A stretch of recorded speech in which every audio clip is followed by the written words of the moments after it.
Today we're gonna do a dive drill. They're like pasties, but not. We're gonna pretty much get everybody suited up who's a diver. Remember that part in Ace Ventura when he comes out of the rhinoceros's butt? Yeah.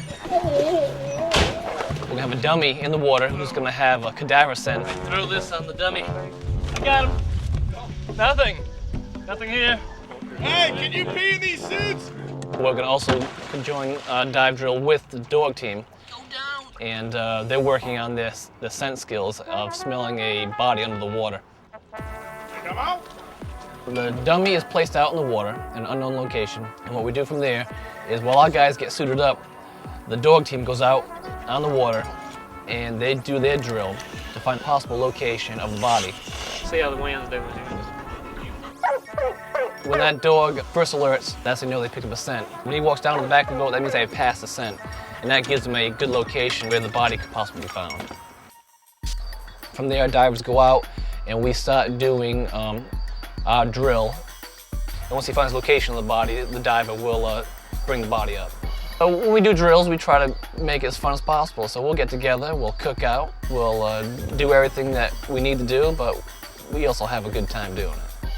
And once we got our drill out of the way, we like to relax and have a good time. Oh, this isn't going to be good. Whatever we have around us, we pretty much will make do with. We may not have skis, but we'll have something maybe that resembles them and make the best of it and have a hell of a time. You know, work hard, play hard, and eat good. It's the rules of our fire department. Bones, we use bones sometimes. These came out of a website off the internet. It's a human femur. Age, I really don't know, but human bone will hold scent up to about 100 years. This just probably had some dirt in it that was underneath the body, and that's what we use. As soon as we get it from our medical examiner's office, they'll let us know whether they found the body. We'll go out there and we'll scoop some of the dirt that was up underneath the body after the body started to decay. We've got a thigh bone and a few ribs up under the bank hid. And we're going to work the dog down the bank line and see what he'll hit, see if he'll put us right on top of him. Who's a good boy? Oh, good boy! Yeah! He's a good boy!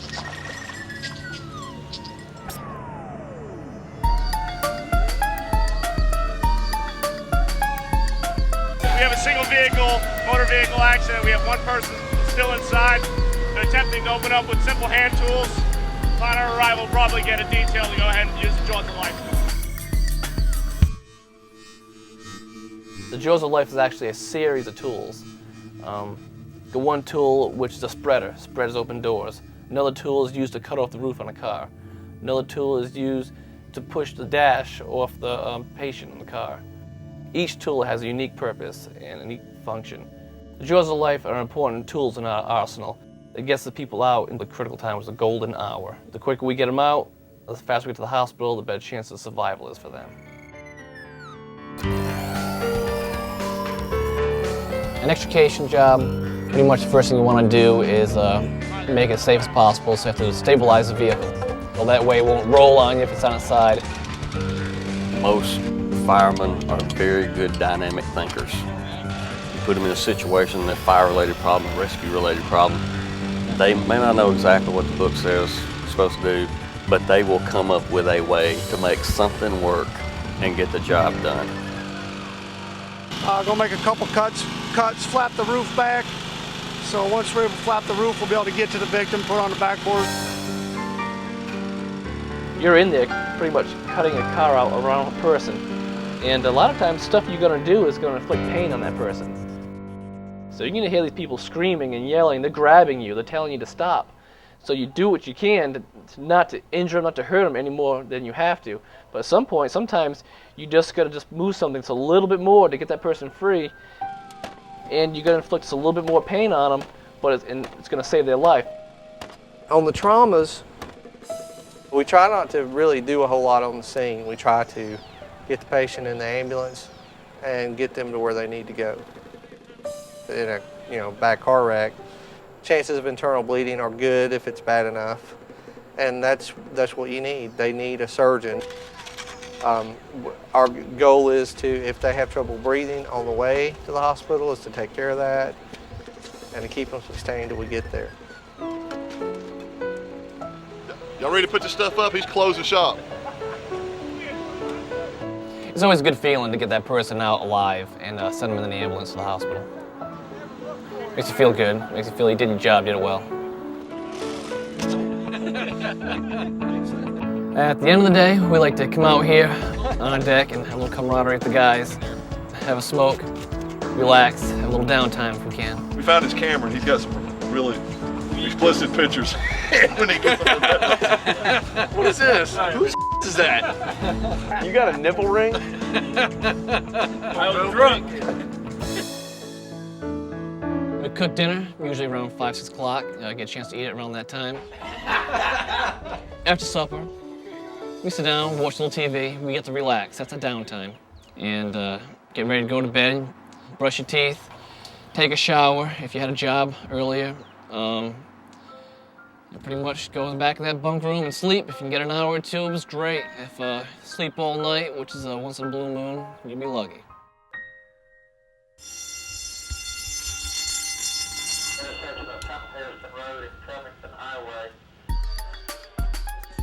Mike's been a medic for quite a few years here, but he's just become a fireman, so this is a new thing for him. If you have a car fire, nobody's hurt inside, it's a perfect chance to take the rookie out, give him a little experience. Hey, Mike, I hate to say this, but where's your helmet? That's okay, rookie. Take your time. We might be able to save the asphalt if you hurry.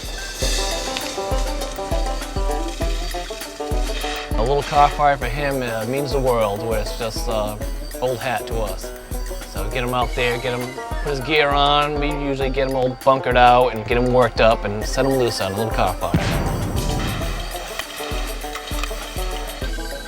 And the car fire is real important to get under the hood, because that's where the bulk of the fire is going to be. And the faster you get under the hood, the quicker it is to extinguish it. You got to take a K-12 saw and you make a V-cut right where the hood latches, the very front. And you just make that V-cut from front to back, and that hood will pop right open.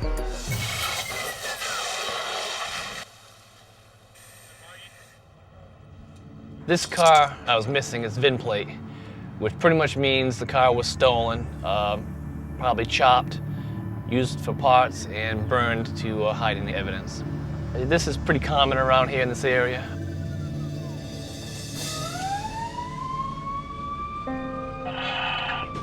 You'll see things on the fire department that look like the horror movies that you see on TV. Because I swear, the horror movie, they got it down to a science, because it looks exactly, if someone gets shot, it looks the same way when someone really gets shot, or stabbed, or what car accidents that you go to. You see things as a fireman that some people don't ever want to see. How many times do you feel yourself get shot? You actually become desensitized to a lot of stuff because you see so much. Well, it grazed right through and went directly out. But everybody has that one point that bothers him the most. The kids bother me because I got 2 girls.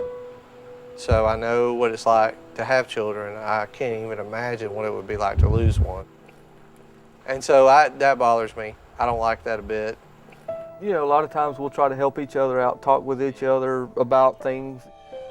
You separate it, you block it out, and you go on. If you got a weak stomach that's really in the field for somebody that can't handle seeing the blood and guts, that doesn't bother me. I mean, I don't mind seeing dismemberment and things that would shock the normal layperson that doesn't deal with it. That's part of our job, and people die every day, and if we can't accept that fact, then this isn't the field to be in. It makes you more aware of certain things, but you still have to live your own life too. You can't necessarily take the job home with you. You kind of have to leave it here. When you get off the next day, it makes you appreciate life a whole lot more than you did the day before. It makes you go home sometimes, play with your kids a little longer than you normally do, and maybe not get as mad about the little stuff. That's what it does for me.